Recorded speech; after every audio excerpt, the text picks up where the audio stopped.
From you is strategic interdependence in Europe means two things: unity and alliances with other countries centered around trade and investment. Let me move now to the Prime Minister of the Republic of Armenia. Prime Minister, of course, Europe is more than the European Union, is wider, is made of countries that want to become members of the European Union, like is the case of Armenia. Is made also of other countries that don't want to join the European Union, like Switzerland or Norway, but still want closer ties with the European Union, probably because they feel maybe outside is a bit cold. So you have recently tabled a bill to initiate the accession negotiations with the European Union. Tell us a little bit what this discussion means for a country like Armenia. Yeah, thank you very much. In reality, there was an initiative by the civil society, and they presented a draft law on the starting of the process of accession of Armenia in the European Union. And our government endorsed that, and there is a very high probability that our parliament would adopt that law. That would mean legally that we start the process of getting more and more closer to European Union. Why we want to be closer to European Union? Because we are democracy. When you are democracy, you want to be closer or in mainstream of democracy, because otherwise it would be illogical. Now we work very closely with European Union, and to be honest, during last years, the tremendous changes and improvements happened in our relations with the European Union. For example, we just started the negotiations on visa liberalization agreement, which was in our agenda for long years, but we weren't able to start even the negotiations, and I hope that we will be able to end it and sign it as soon as possible. Now Armenia is included in the program of European Peace Facility, which is also very important. We have now a European monitoring mission, civilian mission in our country, which is also very important. We are in the process of implementation of a comprehensive and enhanced partnership agreement with the European Union. And we are working very closely. As far as economic ties are concerned, of course, we want to be closer to European Union economically as well. But from the other side, we don't want we want to be closer in terms of economy in our regional countries as well. Because unfortunately, from beginning of our independence, we were kind of in economic isolation, because our borders with Turkey and Azerbaijan were and are closed. And so to make change not only in our region but globally in terms of overcoming these supply chain shocks, we put on the table our proposal of our project of Crossroads of Peace, which I hope is familiar to you. And it is about the making our regional transportation communication more effective, and to create new transport communications, not only with Azerbaijan, but with Turkey as well. to deepen our cooperation with Iran, with Georgia, and it is also about the European Union, because if when this project will be implemented, we will have new chain routes through Armenia for European Union. And it isn't just matter of economy. It is also very important security factor, because you just mentioned interdependence as a very important factor for overall stability and security. But of course, this project will work in case or when we will be able to create sustainable peace with Azerbaijan, which unfortunately isn't the case now. We are working usually, and it is very important. Now we need to be able to establish diplomatic relations with Turkey, and we are working on this topic as well. Usually people are asking whether I'm optimistic or pessimistic on this matter. I should say that I'm not optimistic and nor pessimistic. I'm pragmatic. I just understand that we need to work until the task is solved. The main and I think most important thing, not to be derailed from peace agenda. We need to concentrate it on the goal and to continue to work without giving up, without being frustrated. And but in this case, in that way, of course, we need to have support of international community, and I hope that this support will be delivered. Thank you, Prime Minister. I mean, you reminded me of what my former boss in the European Commission, Jacques Delors, used to say. You don't have to choose between being an optimist or a pessimist. You have to choose to be activist. Yeah. So what you've put on the table in this concept of strategic interdependence is the enlargement dimension, enlargement of the European Union, but also the security and stability of the wider region that to the east of Europe that matters a lot also for projecting Europe's power. Let me now move to Ilham Kadri. Ilham Kadri, you are the CEO of what is now known as Syensqo. People know the old name, Solvay. But you're also the president of the European chemicals industry.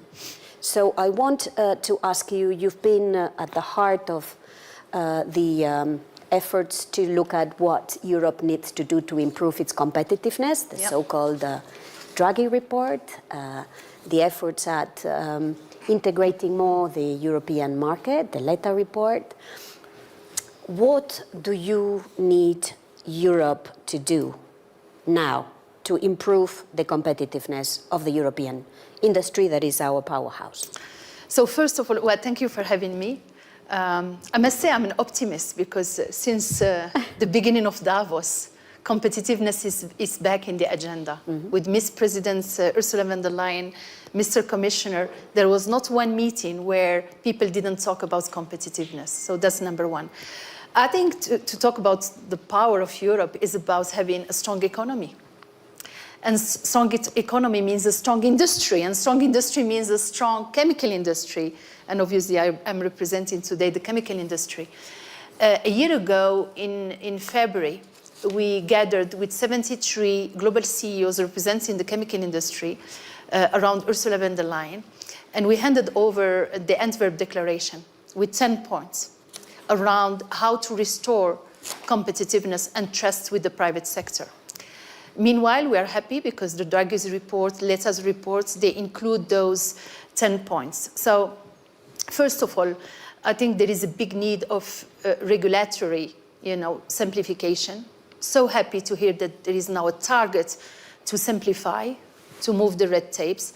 Let me give you an example. In the chemical industry, since I moved to Europe back in 2019, there was 14,000 pages of regulation published just for the chemical industry. I'm hiring more people in the legal and compliance departments than in my innovation departments, okay? So Europe and the chemical industry is extremely regulated, and we like regulation, but now it's a burden, specifically for the small and medium-sized companies who cannot handle it, right? And when we get into the soup of alphabets of reporting, CSRD, CSS, taxonomy, etc., we see that our small and medium-sized companies cannot deal with, and therefore we are destroying the fabric of the industry, the chemical industry in Europe. So we are calling to really simplify, simplify, simplify. We are calling it to move in those red tapes, right? Which will mean efficiency, more investments, right? Because as an industry, as a business person, I need transparency and predictability. The second thing in the regulatory, we need cohesion. You talked about Delors. Mm-hmm. Delors' vision of single markets. Yeah. There is no single market today in Europe. We need these single markets. We need it from the demand, because when I put a plant in France or in Italy or in Belgium, it's at the service of the whole European demand. I need that demand. We need to create that demand around clean technologies, which the Green Deal has been pushing us to really work on, right? We need cohesion in the chemical management, for example, framework, right? We need that single market, and we need it badly in terms of demand, in terms of cohesion, in terms of flow of goods between. So we need unity in a way, not uniformity. We know Europe is different culture, but we need unity, and probably this 28 regime, you know, above and beyond the 20 member of states in some strategic value chains. And I'm talking about electrification, I'm talking about defense, I'm talking about semiconductors. There is no EV in the world, there will be no semiconductor without a strong chemical industry. And to give you another data point, the chemical industry in Europe lost 11% market share in the past 15 years. Europe was number one, now it's number two. For China, who gained 9%, so it's number one, 44% of the production output is coming from China, and it will become 2/3 of the world production by 2030. And obviously, when I say cohesion, is a level playing field. We like competition. I mean, I've been 30 years in the industry. Competition is good. It fuels innovation, etc. But we need a level playing field, right? When the good players are doing the right thing in Europe, we need that level playing field against imports. The last one is about regulatory recognition. When you do all of this, where is the recognition? And recognition, don't put me wrong, it's not about subsidies and money. We have enough. I think what I'm talking about is that capital union, which Ms. President talked about that, and I think it's in the heart of the discussion of the new EU Commission members. So we need that capital union. We need that liquidity in Europe. We need to promote those investments, right, against very strong USA and, you know, state economy in China. So all in all, I think I'm not going to talk about energy. Patrick is going to do it better than me, because, you know, without energy we are nobody. Correct. So we need that affordability and availability and resilience. But definitely, to finish with, it's about innovation. Europe has been the land of innovation. The chemical industry started in Europe. We have skills, we have talents, we have breakthrough innovation at the service of sustainability and carbon neutrality. So we need to promote them. We need demand, starting with public procurements. Because, you know, when you talk about sustainable solution, we need premium pricing as well. So where it is, we need that support from the authorities. So we cannot do it alone.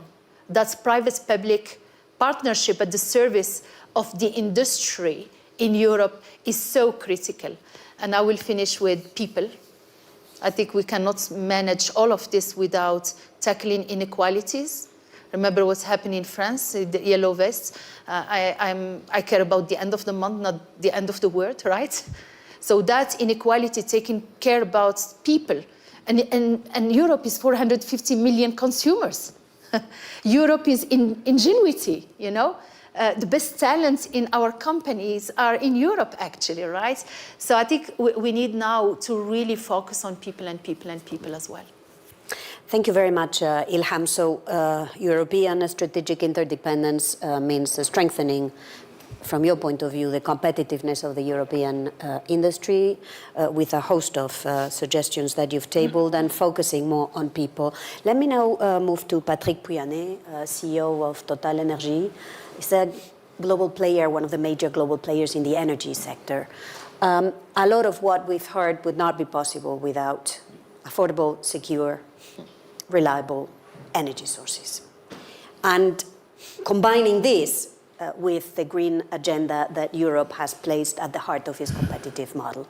So can we do it in Europe? What do we need to do to get there? Yeah, reliable, affordable, and sustainable energy. That's a triangle that we are targeting, all of us. And again, the topic today is very important. Yes, of course, Total Europe is a big power, 450 million consumers. It's fundamental today because we are in a world where you have the US, and US with Donald Trump will be even a strong force. We have China, and in the middle, we are there. And there is only one way, which was already mentioned, is unity. We need to express it by unity. If we are together, which means that Europe is above our national interests, then we have a chance to find a way. And I strongly believe in the values of Europe. I think we have this legacy, and we are somewhere a lighthouse in the planet. We should not lose it. And this is the debate today, in fact, of do we combine our green agenda or will to go further with other parts of the world, which are maybe going slower than us, but which are also more powerful somewhere. And the power of Europe will go for its economy. The difficulty we face, for me, is the result of a construction of Europe centered around consumers, fundamentally. The consumers, that means for 50 years, we have protected the consumers, and somewhere, very strangely, at the expense of our own industries, you know. And that's something fundamental because in the energy field, coming to energy, we require now huge capital investments to transform. It's an incredible journey we have in front. So we need requirements, we require capital. And we need to optimize this capital. This is two conditions for me. More capital requires European champions. And it's true for energy, it's true for digital, it's true for banking. And there is something we did not manage to do until now. Even if I am one of the European champions, some in France consider I am a French champion. I'm more than that. I'm a global company. I'm in my mission statement, we have security of supply to Europe. And after the Ukraine war, I dedicated my year 2022 to supply gas to Europe, mobilizing all what I could to supply LNG to Europe, to bring new LNG floating units. So I consider we are part of it. But we need European champions. And why today in digital we don't have it? Why in banking? The largest bank in Europe, $80 billion market cap. It's nothing compared to the larger. And in these worlds of giants, look to what happened. So there is something I'm calling really, if you want a power in Europe, you need to revisit completely the way we apply these competition rules. It's not a matter to protect. We protect the European consumers if we have champions in Europe. I can tell you the best way, because we will be more efficient. It's true in energy, it's true in digital, it's true in finance. This needs a reset from our European leaders. The second thing for energy is integration. Mm-hmm. If I want to deploy all the trillions, billions of dollars I have to integrate, and I'm reading a sentence of the Letta report, the more the EU advances towards a decarbonized energy system, the greater is the need for market integration. And it's a difficulty because, in fact, we all agree we have a European climate policy, but the energy is not, it's not unified. It's impossible, to be honest, to put into action pragmatically a climate agenda if you are not integrated with energy or policies. And today it's considered at a national level. Each country has its own strategy or policy. Of course, security of supply is important, but we can ensure the security of supply of Europe. By the way, after the Ukrainian war, what happens for the gas in Europe? We had to mobilize all the entry points of our gas in Europe, creating entry points in Germany, France. Gas is liquid, you know, gas is going through the networks. And so that means that thinking to that is fundamental, because if we want to find again back a competitiveness of electricity, in particular energy provided in Europe, if you think it in 27, 28, 30 countries, you split the efficiency of your capital allocation. We need to think about it. I'm thinking to plan grids investments. If you do it at a national level, or if you do it at Brussels only in interconnections, these data will be inefficient. We need to solve it. We need to invest, some countries want to invest in nuclear. Okay, let's invest in nuclear, but it's for the benefit of everybody. Others, the wind, it's obvious for me that when my teams are coming to me to invest in solar plants in Sweden, I say, we are dreaming. What do we do? But the solar should be in Spain. I mean, and the wind in the north of Germany is quite obvious to everybody for common sense, people in the street. But today, each country wants to have its own agenda, and that's something. Integration is fundamental. It's the only way to come back to competitiveness of our energy in Europe is the integration to optimize the allocation. We need to think together and not to go.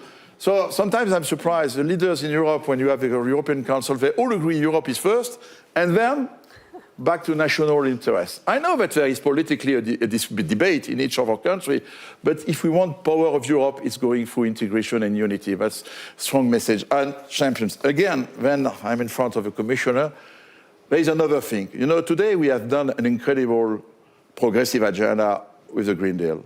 And Total Energies have engaged my company in a transformation. I can tell you, I'm spending 30% of my investments in renewables and electricity. Nobody would have I would not have believed that 5 years ago. Next year, in 25, 10% of the energy produced will be electricity, green electricity, 10%. I'm a very large company, it's a big step. But I need to be, the agenda is not really protecting the European industry, the green agenda. We need to reconcile the objective and the green industry. I will take one example. We want all to produce sustainable aviation fuel. You have a requirement to increase sustainable aviation fuels. Today, I'm investing in plants in Europe to produce biorefineries to produce this SAF. But I see imports of SAF coming from China at a cost which is much lower what I can produce in Europe. I'm not protected. So if you want a power industrial Europe, we need now to reconcile the green agenda and to protect our industry. The US have done it under Biden. The IRA was blessed by everybody, but you know, in the IRA was super powerful. Solar panels, I'm a big investor in solar in the US. I'm obliged to use, if I want to have the IRA fiscal incentive, I'm obliged to take solar panels manufacturers in the US. Absolutely. They have reshored all their solar panels industry. In Europe, I was investing in solar panels 10 years ago. I lost everything completely open. So I think power in Europe means an industry in Europe. You cannot make, it's a huge opportunity that you are offering us with this Green Deal, but at least these products, if we want to, we should recognize that manufacturing all that in Europe, because energy is a little more expensive, wages and salaries are a little more expensive because we have our social model that we are proud of, we must find a way to protect it. And that means giving, for me, a preference to European products. How do we give a preference to European products? The US are doing, the Chinese are doing it. The Chinese, you know, they have created this powerful green industry because they have a huge market, and during 10 years, they were in advance on us. So what I would like to see is really acting, not just speech about it. Find a way, and then we have European companies who are able to, I can produce stuff in my biorefineries, but if suddenly I discover that you can import from green SAF from China, which I would like to be sure is the same standards, I cannot fight against it. And why do we import SAF from China? Just to circle it. Because the airline companies, aviation is complaining that SAF are too expensive, and so again, because we give the preference to consumers. So the real debate, if you want powerful industry in Europe, is to arbitrate. Yes, consumers are important, but the jobs, the industries, and the purchasing power of consumer is coming from us. And so we cannot, so it's what I hope. I know that there will be a zero, I don't know how you call it, next communication of the process. I hope we will see that, but it's time to wake up together and to do it, and not just to speak. Thank you, that was clear. It was unity and scale through integration. These are two powerful messages. We have only 10 minutes left, so we are going to I want to go very shortly around the table, and I want to start with you, Maros. The US has been mentioned, finally. Are you thinking of, or what would you need to change in the trade policy of the EU to face a more aggressive Trump administration? I think, of course, this would be, I would say, the topic definitely for this year, how to, I would say, set up this new relationship with the US. And first and foremost, we want to talk to our American partners. I think that we have to keep our cool here because I think the best negotiations are done in the room, not through the media. I think if I look at the overall figures, we had a chance to discuss it yesterday. It's true that we have surplus in trade in goods, but US has quite significant surplus in services. So if we take both, and I think in every trade conversations, both goods and services are always taken together. So we are talking about the trade deficit of around 50 billion euros. And if you compare it with the overall trade volume of 1.6 trillion euros, I think this is putting it to the perspective that we should be able to solve this problem very, very quickly. That would be, of course, my intention, and I think that we should also bear in mind the fact that we have huge interdependencies. I mean, there is 5 trillion of mutual investments, mutual assets. By the way, 2/3 of American assets in Europe, and every year almost 300 billion euros is flowing from Europe, from our pension funds, from our savings accounts to invest in American companies. So this just proves that this is mutually very advantageous relationship. I call it artery of the global trade. So we should be very careful how we play with that, because the fact that this represents almost 40% of the GDP in trade, it just shows that what kind of shock effect it might have on the whole world. And therefore, we want to be very careful how to address these things. We will be ready to negotiate, and I believe that we will find the good solutions. But the answer of the European strength, and I agree with you, Arantxa, with Patrick, and with Ilham, that strength of Europe was traditional in our economy, in our industry. We've been very competitive, we've been good traders, and indeed, over the last year, we, I think, didn't factor in these transformational processes on the global scale. So we've been always looking at the mergers and acquisition policies from the perspective of the size of European economy, and we somehow neglected a little bit the fact that if you are a big company, I mean, the world is much bigger market, and simply you have to be strong not only in Europe but also on the global market. And therefore, if you look at the number of the European companies in the top 100 from, let's say, 2010 and 2024, I mean, the numbers are much smaller now, and I think this is kind of reflected in the mood which we feel that we need to do better. So I think we need to negotiate fairly with the US. We have to be very clear towards China that we will fight tooth and nail for our industry, that we will not allow photovoltaic story to happen again, where our innovation was just completely destroyed by the state-sponsored overcapacities of China, and that simply we cannot pay by the Chinese jobs by the sacrificing European jobs. And I think this has to be very, very well understood. It would not be easy to achieve, but I think this moment we are at the time where I think we will have to see the big rebalancings of the global economy, global trade, and we have to do our utmost that Europe will be one of the principal players in this debate. Thank you, Prime Minister. The moment we're living in is a geopolitical one where every player will want others to take sides. And you will be one of those that everyone will say, you know, you have to be with me, and if you're not with me, you're against me. And there is the US, and obviously there is China, and obviously in your neighborhood there are other players too. There is Russia, there is the Gulf countries, there is Europe. So how will you navigate this? You know, that's why we decided to adopt balanced and balancing foreign policy, which means that we will try to create a balance between our different relations with the European Union,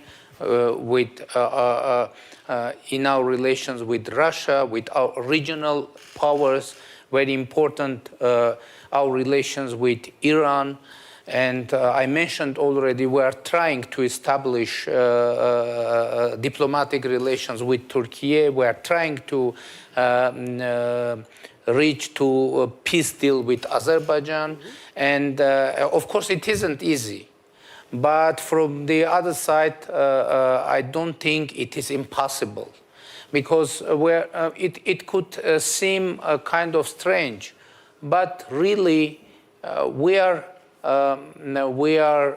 suspiciously transparent with all our international partners in our intentions. We are sharing with all partners what we are doing with other partners. What you mentioned our decision to get closer to European Union, but we are trying very intensively to share our position with Iran. We are trying to share very actively our position in Russia and with all our partners, because after all, Armenia is an independent country, and in these challenging times, of course, there are many challenges and many threats. But from the other side, it is a huge time of changes. Definitely and obviously, the times of changes bring huge threats. But from the other side, huge opportunities emerge, and we are trying to manage threats and to use opportunities. And that is, I think, only pragmatic way to go forward, but not forgetting about balances. Because to lose balance could bring very heavy consequences for security, for stability, not only in terms of a country, but in terms of region and in terms of global stability. Because when we say and we pose that task to be as interdependent as it's possible, but from the other side, in this situation, any instability in any region of world could start a chain process worldwide, even in the small countries, small regions, etc. And that's why I think to be balanced and to not to forget about this task, balancing in a daily basis, it is most important thing, I think. Thank you very much. We wish we had more time, but we've come to the end of this session. Let me take one takeaway from this discussion, and I'm going to be quoting Patrick Pouyanné. I hope he allows me to use his intellectual property. We've heard there is an EU brand of capitalism with values. And we want this EU brand of capitalism with values. But we need two things to make this be the model that others like. Reform it to make the European Union economically stronger and strengthen alliances with neighbors and beyond to build our own resilience. Thank you very much. Let me thank Prime Minister of Armenia, Nikol Phashinyan. Let me thank EU Commissioner Maroš Šefčovič, Ilham Kadri, Patrick Pouyanné. It's been a pleasure. Thank you to all of those watching. Hope to see you soon.